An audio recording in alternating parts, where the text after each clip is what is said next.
Hello everyone, Mr. Grammar here. Today I want to talk about the perfect grammar trap. What do I mean by that? It has come to my attention that some students, especially non-native speakers, feel that they need perfect grammar in order to speak properly in English or sound coherent. Well, let me tell you. Yes, grammar is important, but you do not need perfect grammar to express yourself properly. Yes, grammar is important, but the only way to improve your grammar, as we know, is by speaking, even if you make mistakes. Do you need proper conjugation in order to communicate in English? The short answer is no, and I will explain why. So, yes, there are four present tense forms in the English language. So we have present simple, present continuous, present perfect continuous.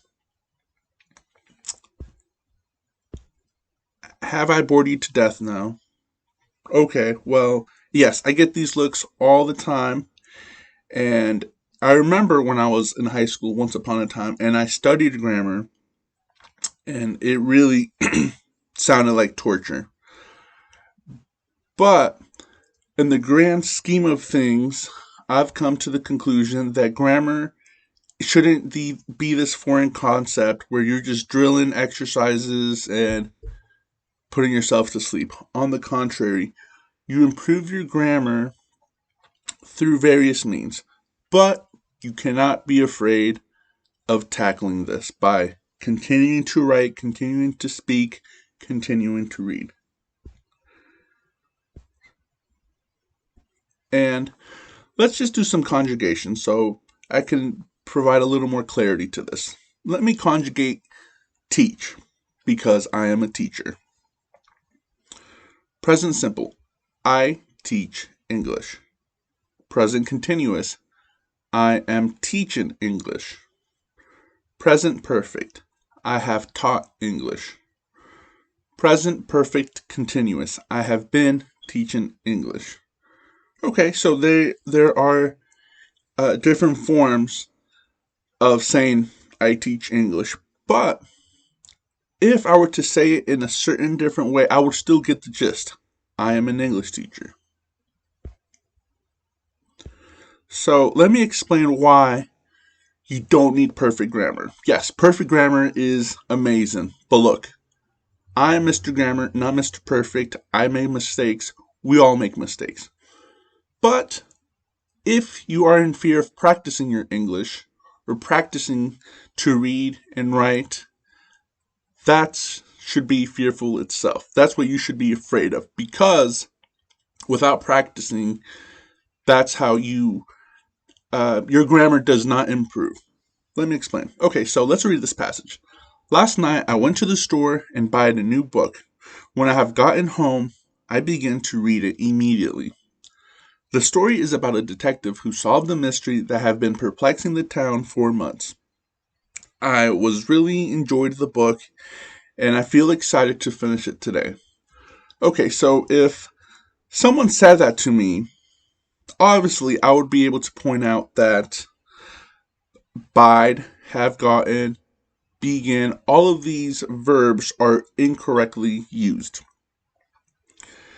But if I listen to this, though, I understand what this person is saying.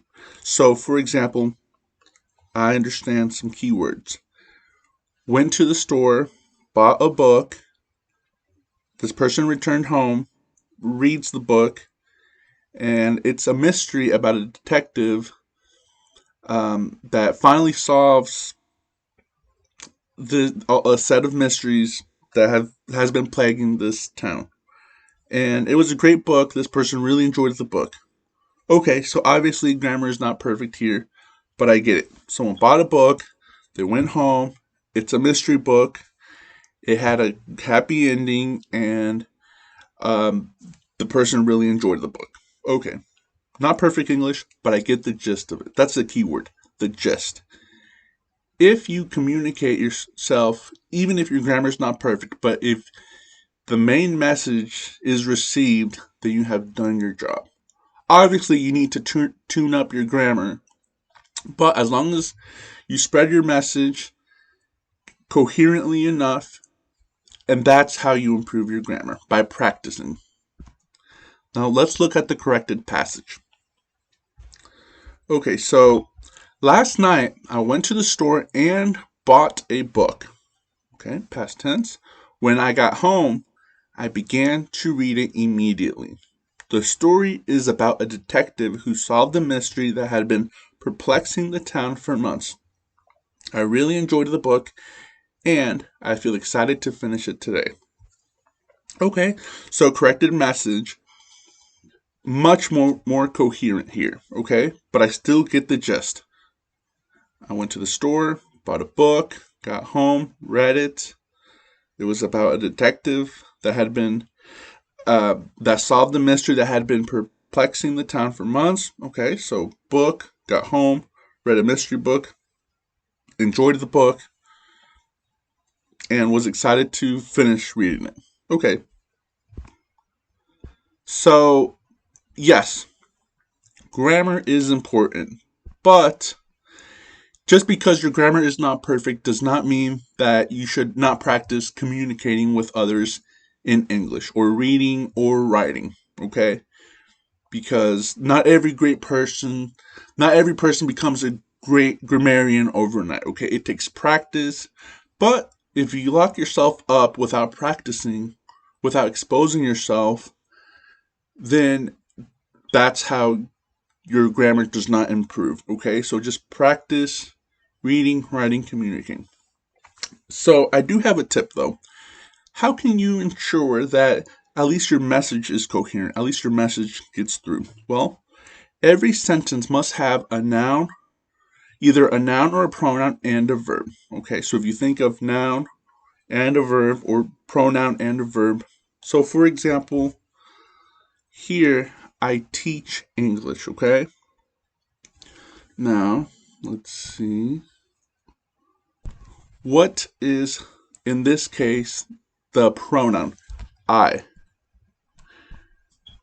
Okay, and the verb, teach. Okay, so there's a pronoun and there's a verb.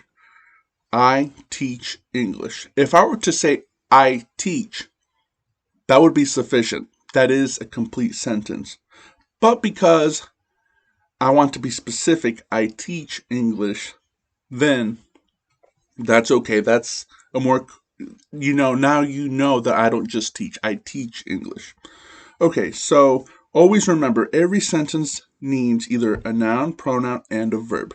So if you stick to this idea, then you are able to create a coherent message. Okay, so 1, focus on nouns, pronouns, and verbs. 2, practice speaking the language. 3, review your errors and fix them. Okay, so like I said, practice communicating in English, and if you see a mistake, look over it, analyze it, and fix it. This is the aha moment. You practice it. Once you figure out a mistake here and there, you internalize it so you don't repeat.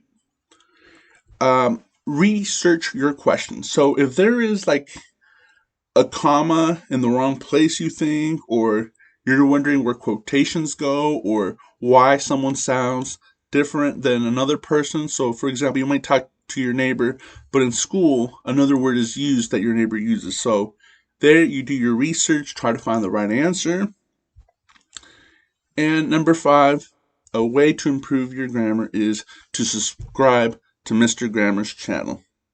Like I said, I'm not perfect. I make mistakes, but I am Mr. Grammar, and I'm here to fix my mistakes and your mistakes. Thank you.